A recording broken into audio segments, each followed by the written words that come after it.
there, my name is Irene, and in this video I would like to show you how you can quickly and easily verify if your SketchUp 3D model is accurately following the CAD reference that you've been working with. So let's get to it.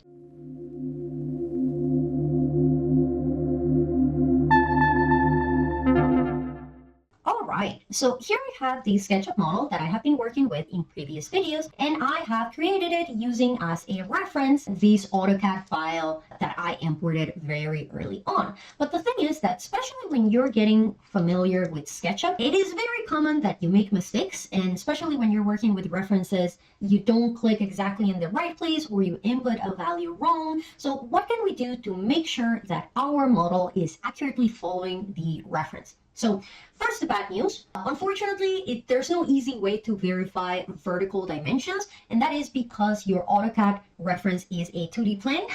So anything that is height, you're going to have to verify manually. The good news is that it's not that hard.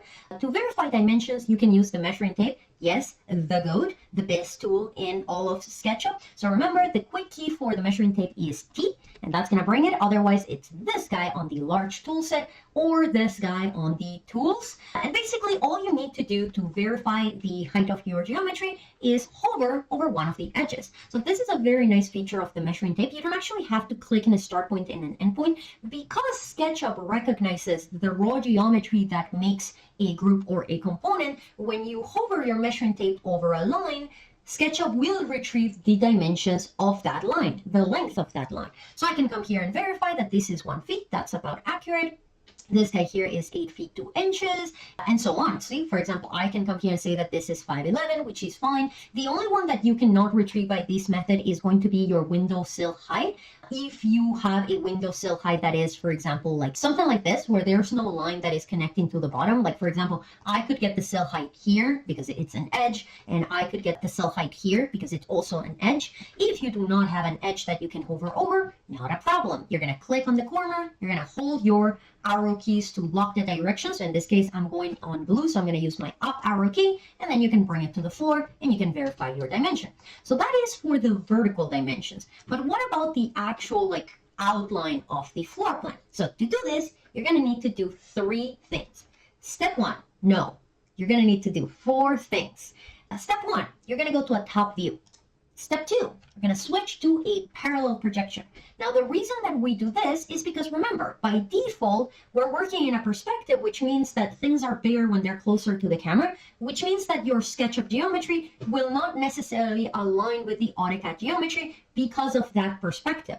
So switching to a parallel projection basically means that everything is reading as a 2D drawing. And the next very important step is that we are going to turn on our X-ray vision, because this is going to basically allow us to see the overlap between the AutoCAD and the geometry.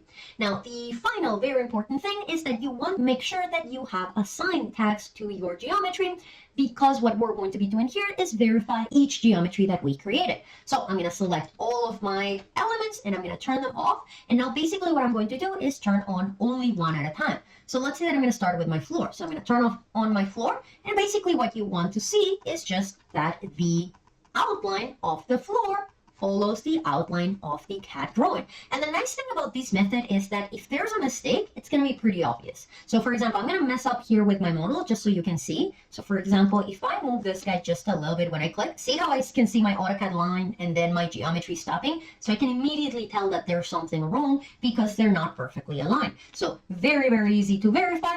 And then you can just like modify it or fix it or redraw it. So once you verify that one element is correct, you can turn it off and move on to the next one. If I turn on my columns, yep, I can immediately see that they're all in the right place and all of their edges perfectly aligned with the edges of my CAD reference. Let's take a look at the walls. The walls are usually the ones that cause the most issues. And again, what you want to do is you want to pay attention to the edges, but also you want to pay attention to where there are windows. So you will know that there are windows because you can see that there's this like semi-grayed outline. So that is basically kind of like showing you where the opening is. And all you want to see is that the opening of your SketchUp geometry is aligned with the opening of your CAD geometry. See, for example, here, once again, I'm going to mess it up so you can see the difference. So let's say that I place this window in the wrong place. See how you can see how it's not perfectly aligning? So once again, this method is very, very good to verify that everything is in its right place. Same thing here for my ceiling. Again, this part is not going to have a ceiling. It's looking great.